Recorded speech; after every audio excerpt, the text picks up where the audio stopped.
Igboho fights back and sues DSS and Malami for 500 billion naira. The embattled Yoruba Nation campaigner Sunday Igboho yesterday made his good threat to sue the federal authorities over the July 2nd raid of his Suka Ibadan residence by operatives of the DSS. Igboho filed a suit at the Oyo State High Court, Ibadan, against the DSS and Attorney General of the Federation, Abubakar Malami, seeking 500 billion naira for damages. He's praying the court for an order the enforcement of his fundamental human rights. The suit was filed on a day one of his counsel dismissed as untrue speculations that a Beninese passport was found on the activist. Besides, a federal high court in Abuja yesterday ordered the DSS to produce before it on Thursday the 29th of July. 12 associates of Igboho were arrested during the July 2nd raid of his Ibadan residence.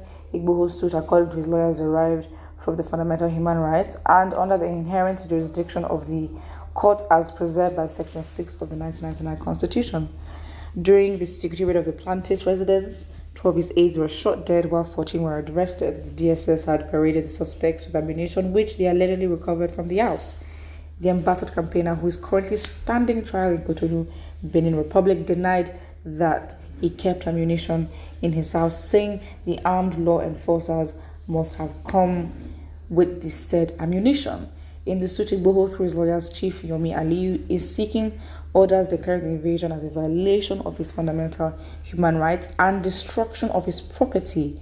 And now he wants 500 billion naira as compensation. Okay, let's be realistic here. Listen, and let's humble ourselves. Listen, okay? You are detained by a foreign government. Do you really think a lawsuit is what you have? I mean, okay, yeah, maybe he's richer and he has more properties and has more things, but 500 billion naira? Are you joking? Again, at this point, if the most you can do, they need to reduce that, because 500 billion naira is highly excessive, and honestly, that number alone just makes the whole case seem shambolic, because then you just start laughing and like, is this person even serious?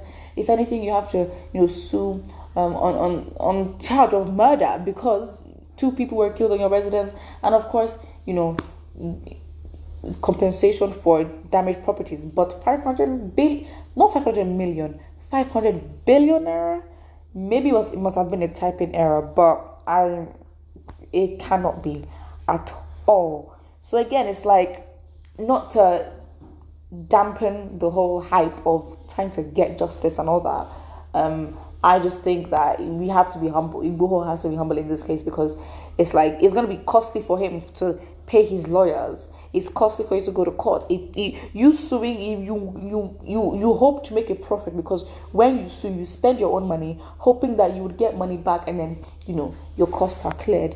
But right now, I don't think that's his concern. Not gonna lie, respect to Yomi Aliyu. I'm not saying Nigerian lawyers are not it, but Nigerian lawyers within a Nigerian government, a corrupt Nigerian government that is liaising with Benin Republic, I don't think they'd have much power. I mean, look at Nnamdi Kanu, who seems or gives the impression that he has the most connections in the world. Look at where he is. So I just think that there has to be some humility when tackling this matter. That does not mean that they have to back down on what they think is right, or back down on the fact that their human rights have been violated. I am not saying that. But 500 billion naira, one, is too excessive. You're asking for too much. And what are they going to do? They're going to laugh in his face. And right now, he's going through a lot.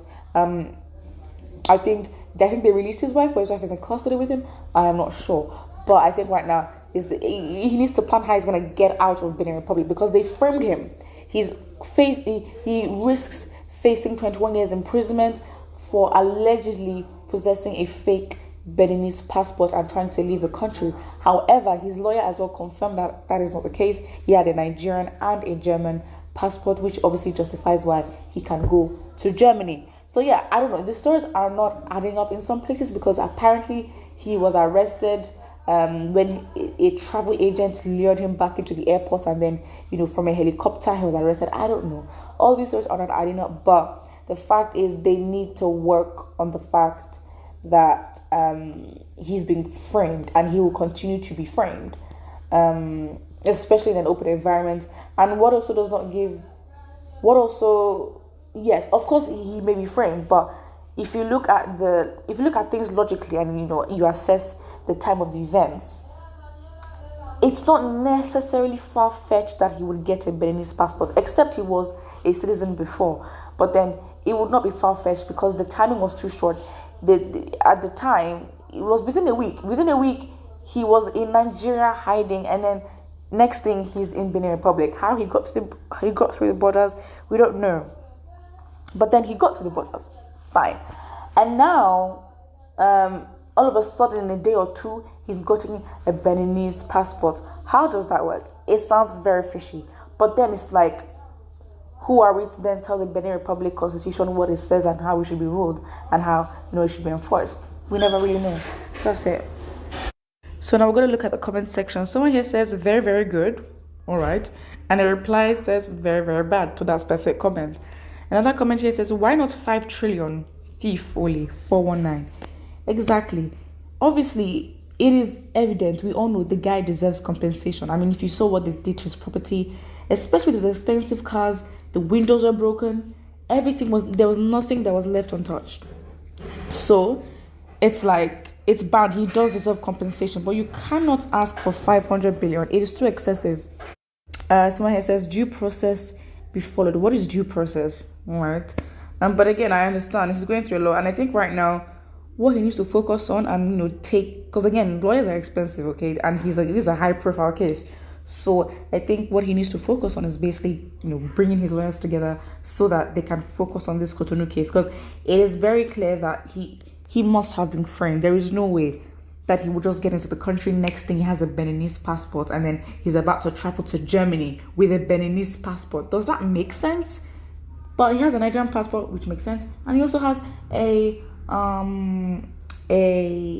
German passport, which would justify why he traveled. What is even actually fun is that when the government were giving out orders to find and capture IGBOHO wherever he was in the country, they actually gave out his passport number. So I'm now shocked. Did he get a new passport during that time? We never really know. So again, except the government is off his back, we're not gonna know about all that is happening right now. Again, obviously, with all this, I don't think it's looking good for either him or even Nnamdi Kanu. I mean, we've not heard about Nnamdi Kanu for a very long time. Hopefully they're safe. Hopefully they're safe, because these two people do have importance. Again, the power of the people is bigger than the people in power. So these people, Nnamdi Kanu and IGBOHO, who have a large following, if anything should happen to them, like Nigeria is literally just still going, and then they're just gonna get to that point where any little thing will just trigger a whole new occurrence. That's it. Put what I think, and don't forget to like and subscribe.